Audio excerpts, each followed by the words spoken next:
Là, nous sommes dehors, en fait, on est venu acheter le poulet chez Walmart. Mais Walmart est bloqué depuis un certain moment là.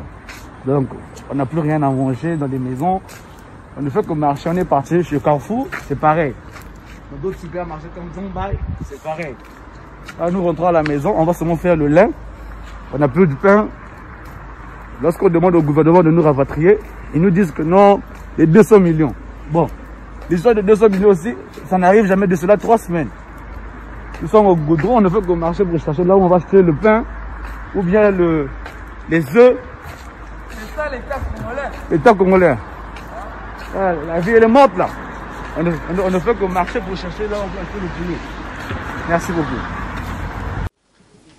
Certains pays d'Afrique, d'Europe et d'Amérique prennent des dispositions pour mettre leurs ressortissants vivant en Chine à l'abri, en rapatriant ceux qui le désirent et en prenant des mesures de prévention de l'épidémie sur leurs territoires respectifs.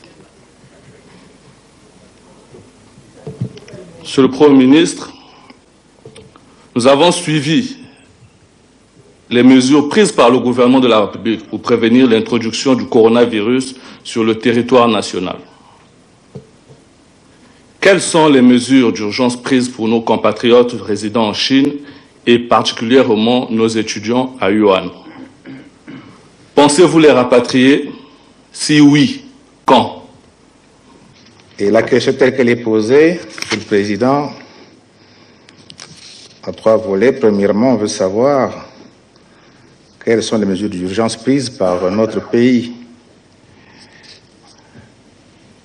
pour nos compatriotes résidant en Chine, et particulièrement là où il y a eu la crise, dans la ville de Wuhan.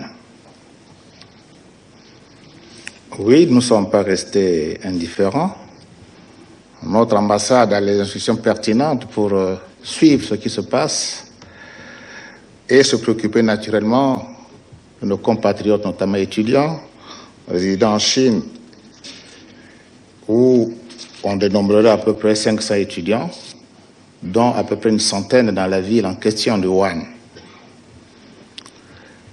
Par rapport à cette question, bien sûr, nous sommes en train d'acheminer certaines sommes d'argent qu'on mettrait à la disposition de l'ambassade pour soutenir justement les Congolais, c'est les Congolais qui sont là-bas, parce que lorsqu'il y a le confinement qui a été imposé notamment dans la ville de Wuhan, même tous ceux qui sont chez eux, ils peuvent leur manquer de vie, ils peuvent avoir des petits cas difficiles, donc il faut un petit soutien.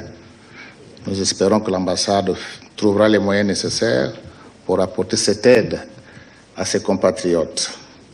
Et les Congolais donc qui sont confinés à Wuhan, je vous ai dit, le chiffre à peu près c'est 105. Ils sont bien sûr confinés, ils doivent respecter les mêmes consignes que les Chinois.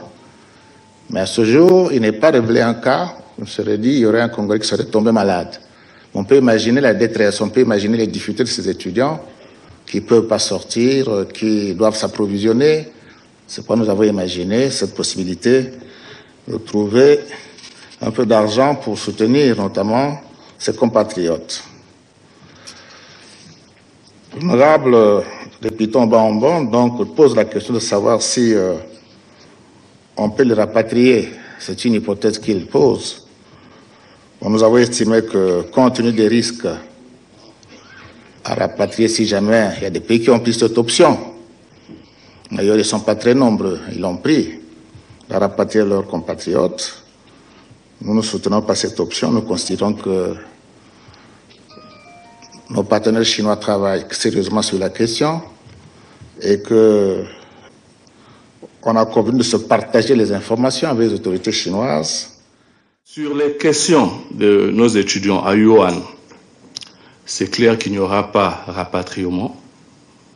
Ça, c'est clair. D'ailleurs, notre pays ami, le Sénégal, a pris la même option, a envoyé de l'argent à ses compatriotes.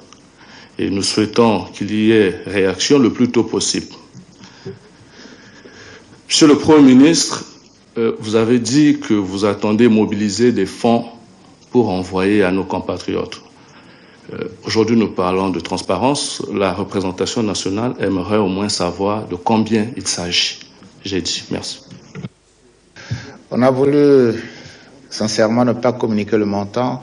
Donc, nous avons pris des dispositions pour trouver, dans un premier temps, 200 millions, si vous voulez connaître, 200 millions pour soutenir ces étudiants qui pourraient avoir des petits besoins. Donc, 200 millions, apparemment, c'est pas beaucoup, mais on peut éventuellement augmenter cette somme si jamais on avait des informations plus avérées. Donc, voilà, en gros, je ne sais pas si vous êtes satisfait, monsieur le député. C'est bon. Là, nous sommes dehors, en fait, on est venu acheter le poulet chez Walmart. Mais Walmart est bloqué depuis un certain moment là. Donc, on n'a plus rien à manger dans les maisons. On ne fait que marcher, on est parti chez Carrefour, c'est pareil. Dans d'autres supermarchés comme Zombai, c'est pareil. Là, nous rentrons à la maison, on va seulement faire le lin. On n'a plus de pain. Lorsqu'on demande au gouvernement de nous rapatrier, ils nous disent que non, les 200 millions. Bon, l'histoire de 200 millions aussi, ça n'arrive jamais de cela 3 semaines. Nous sommes au goudron, on ne fait que marcher pour chercher là où on va acheter le pain ou bien les œufs. C'est ça l'État congolais. L'État congolais. Ah, la vie elle est morte là. On ne fait que marcher pour chercher là où on va acheter le poulet. Merci beaucoup. Faut pas blaguer des Ziana TV, il n'y a pas de Ziana TV, la chaîne qui nous redonne de l'espoir. Ziana TV, c'est la chaîne qui nous accompagne au quotidien. Ziana TV, c'est la chaîne qui te dit vas-y on avance, allez, allez, on y va ensemble. Ziana TV. Faut pas blaguer des Ziana TV, il n'y a pas de